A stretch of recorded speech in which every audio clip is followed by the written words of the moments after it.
empresa multinacional na área de segmento de TI, com a Joana. Ela é psicóloga organizacional, trabalha na área de recrutamento e seleção, e a gente veio aqui para conhecer um pouco sobre o trabalho dela, as rotinas diárias, o que ela faz no dia a dia. Legal, gente. E aí a gente queria estar fazendo umas perguntas para saber como que é o seu dia a dia, como que é a sua rotina na parte de recrutamento e seleção, com foco em análise do comportamento. Então, começo já respondendo essa ou você vai fazer algum momento específico? Tá. Bom, eu comecei desde o primeiro ano da faculdade atuando com recrutamento e seleção. A gente sabe que é a área que mais abraça a gente com possibilidades, né, de trabalho, vagas, de estágio.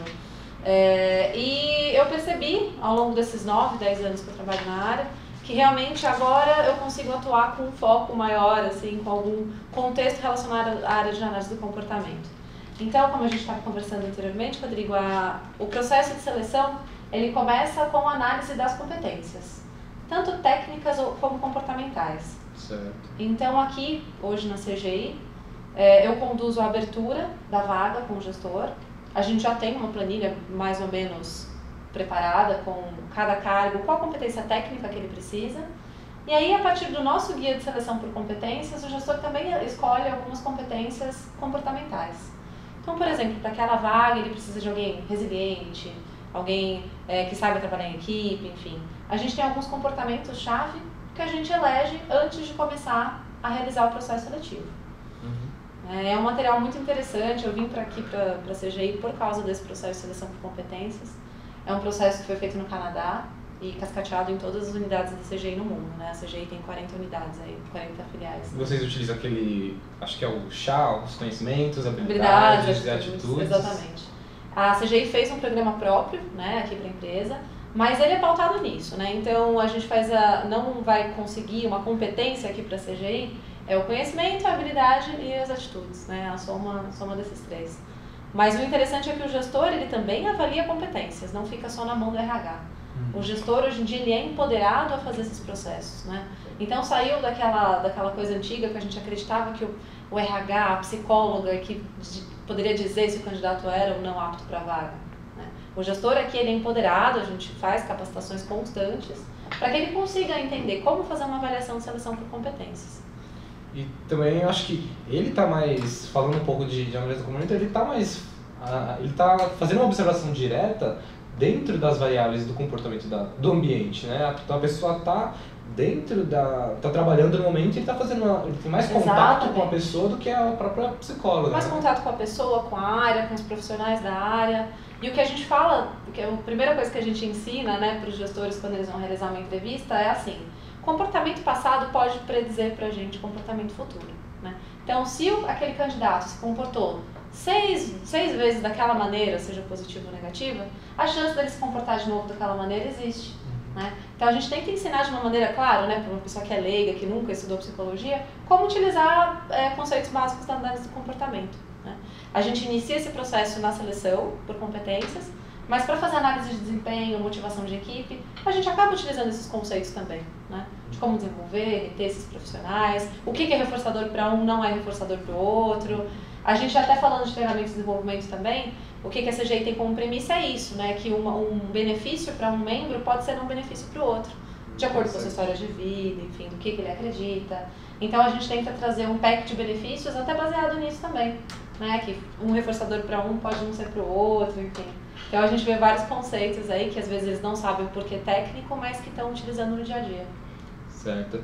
E depois que você fez toda essa análise de competências, aí tem um processo de triagem de currículos, Isso. se eu não me engano, então você faz uma triagem para pré-selecionar alguns candidatos, né? Porque tem uma série de candidatos, então você seleciona alguns que se enquadram mais ao perfil, aí entra em contato com eles e marca uma entrevista, né? O processo como é que funciona, né? A partir do momento que a gente está capacitando os gestores a realizar a seleção, para vaga júnior, pleno, sênior, o RH não vai nem mais ser envolvido.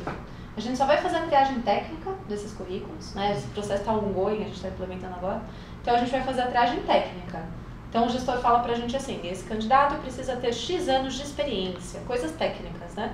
Isso que a gente faz numa triagem de currículo. E aí a seleção por competências, a parte comportamental, começa na entrevista individual, né? Entendi. Então é esse processo mais ou menos de triagem. Entendi. Aí na entrevista, você utiliza... Você pode falar um pouco como que é a entrevista por competência?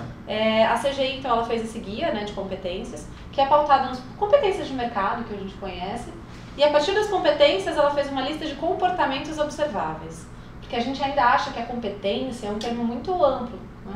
Como avaliar, como perceber que tipo de comportamentos que o candidato teve no passado. Então, antes da entrevista, tanto o gestor como eu ou as meninas do RH, a gente tem um formulário de entrevistas. Nesse formulário, a gente já vai ter alinhado com o gestor, naquele alinhamento da vaga, 3 comportamentos observáveis que a gente quer identificar no candidato. Então, por exemplo, adaptabilidade, né, aqueles que eu te trouxe, trabalho em equipe, energia. E aí a gente vai tentar identificar nas experiências passadas dele, sejam acadêmicas, experiências profissionais, experiências de vida mesmo, a gente vai identificar se ele já apresentou aquele tipo de comportamento. Se apresentou evidência ou uma contra-evidência. Se em vez de trabalhar muito bem em equipe, ele não trabalhou bem em equipe diversas vezes, enfim. E aí, então, durante a entrevista, a gente vai investigando comportamentos passados, experiências passadas, para tentar predizer, talvez, como que ele vai se comportar caso ele seja aprovado. Então, a gente faz uma mensuração mesmo, a gente dá uma nota para aquilo, se ele apresentou pouco, não apresentou. E a partir daí que a gente pode tentar fazer a seleção por competências no final, com o candidato que mais, né, atingiu aí os objetivos que a gente estava procurando. Entendi. Então a pergunta tem que sempre ser voltada para o passado, porque comportamentos passados levam a comportamentos futuros. Isso, podem vir, são um indício probabilístico que alguma coisa pode vir a ocorrer, né? Então a gente ensina para os gestores exatamente isso. Uma entrevista às vezes começa, o candidato é muito generalista, ou tem um discurso político, né? Ah, não, se eu for contratado, eu vou ser um excelente líder. Tudo que é futuro para análise do comportamento não vai trazer nada, nenhum indicador real que aquilo vai realmente ocorrer. Então o que a gente faz é tentar obter respostas em primeira pessoa e no passado. Entendi. Então o candidato às vezes chega pra gente e fala assim, ai, porque num projeto aí que eu fiz uma vez, a gente conduziu muito bem. É tudo muito generalista, né? Quem era a gente? Né? Qual foi seu papel dentro desse projeto? Que projeto que foi? Né? Porque às vezes o candidato traz alguns dados que não são verdade, né? Se não são, ele inventou ali no momento. Então, foi nessa empresa? Por quanto tempo? Qual foi a profundidade dele naquele projeto? Né? Então, a intenção dessa entrevista é sempre obter resultados em primeira pessoa e no passado. É o melhor indicador que você está conduzindo o processo seletivo por competências. Entendi, interessante. E uma pergunta, muitas das vezes a psicologia na organização, às vezes ela vem voltada com uma visão muito mentalista. Então, com o uso de testes projetivos, testes de personalidade. E como é que fica para você trabalhar com análise do comportamento? Porque eu acho que você tem que trabalhar com pessoas que seguem outros psicólogos, às vezes que seguem outras linhas. Eu não sei aqui como que é, mas às vezes você trabalha com psicólogos que seguem outras linhas. Como é que fica essa parte de testes psicológicos? Aqui eu coordeno 2 pessoas, né, duas analistas de RH. Uma delas segue a linha da psicanálise e a outra não, né, a outra também é analista do comportamento. Mas aqui, na verdade, Rodrigo, o que veio pra gente foi uma coisa muito pronta e totalmente voltada em análise do comportamento. Então aqui a gente não tem aplicação de testes. Eles também acreditam que aquilo não vai dar uma veracidade no resultado. Tudo que não é comprovado cientificamente falando, a CGI a gente não utiliza muito. Então, pra mim, é o cenário ideal, né? Mas eu já trabalhei com aplicação de testes e era uma coisa que me conflitava muito. Aplicar um teste HTP, enfim, esses testes que a gente sabe que já foram muito utilizados. Então, as pessoas que estão comigo hoje, elas lidam muito bem, porque elas entendem que é um processo que foi comprovado que é muito positivo, a maioria das grandes empresas utilizam a seleção por competências. Então hoje eu não tenho nenhum tipo de problema assim, nesse sentido. Mas eu já tive que usar a aplicação de testes que eu não confiava, que eu não acreditava, que definiam traços de personalidade como se aquilo fosse imutável na pessoa. Então assim, eu vejo que tem uma mudança muito positiva nesse sentido. Né? Mas hoje, por sorte, eu não lido com esse tipo de problema. Então, eu pergunto, você utiliza também do role-playing, que seria como se fosse encenar mais ou menos uma situação que acontecesse dentro da empresa com a pessoa que está passando pelo processo. Então vocês encenarem alguma coisa para tentar observar também o comportamento da pessoa. Olha, roleplay, alguma coisa de psicodrama, assim, a gente não utiliza, né? Acho que o que chega próximo a isso é no processo de seleção de estagiários, que às vezes a gente faz alguma coisa mais interativa. Mas algumas perguntas da seleção por competências, a gente tenta sempre buscar alguma coisa do passado.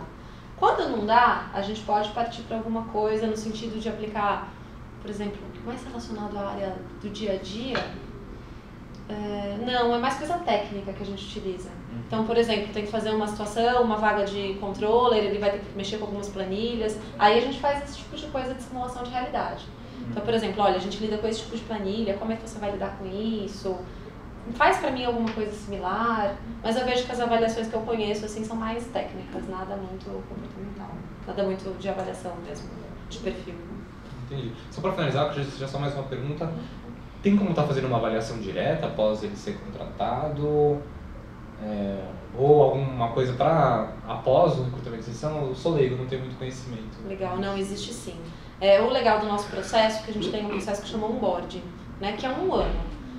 A partir do momento que o profissional entra aqui, ele é recebido na integração e ele passa por avaliações tanto de gestão como com o apoio do RH também, a cada 3 meses. Então ele passa por avaliação trimestral, semestral e após 1 ano, 9 meses e 1 ano. E nessas avaliações, Rodrigo, por exemplo, se a gente identificou que ele não demonstrou muitas competências relacionadas a trabalho em equipe, a gente vai tentar traquear isso, né? Então, depois de 3 meses, a gente identificou talvez um problema nisso. Ele deu algum problema nesse sentido? Como foi o comportamento dele na área? Né? Então a gente tenta acompanhar principalmente nos 3 primeiros meses e até 1 ano, para tentar identificar alguma coisa a ser melhorada com uma capacitação, com alguma iniciativa da área de treinamento, ou até mesmo para a gente aprimorar o processo, né? A gente teve esse feeling realmente que na entrevista ele já não apresentou aquele tipo de comportamento. Depois de 3 meses, como é que está realmente já na área, atuando, como ele está se comportando. Tem esse track em si. Entendi. A área de recrutamento e seleção, ela tem que estar atrelada com a área de treinamento. Né? Então, principalmente, porque a seleção não é só selecionar a pessoa aqui, depois como reter esse profissional, enfim. A área de RH tem que estar muito amarradinha para tudo funcionar. Entendi. E você pode falar um pouco sobre sua carreira a partir do momento que você começou a estudar, só para finalizar um pouco? Claro. Como eu comentei, né, eu gostei de psicologia já no colegial, né, e na matéria de filosofia eu tive um pouquinho de análise do comportamento, o professor falou até de Skinner, enfim. Então foi um diferencial que eu tive no colegial que me ajudou a escolher o curso que eu seguiria. Comecei a atuar na área em 2005, mais ou menos, foi? Nossa, já vou fazer quase 10 anos, estou ficando velho. Comecei estagiando em empresas de tecnologia, né, depois fui para a área farmacêutica. Atuei depois numa consultoria, atendendo diversos clientes, diversos perfis, e sempre na área de recrutamento e seleção. Acho que é isso, mais alguma informação? Só agradecer, né? Queria agradecer sua participação. Imagina. Foi muito bom, você passou bastante informações, acho que deu pra gente adquirir Fiquei impressionada, gostei bastante bastante. conhecimento. Legal, Queria obrigada, gente. Se agradecer. vocês precisarem. Muito obrigada. Obrigada.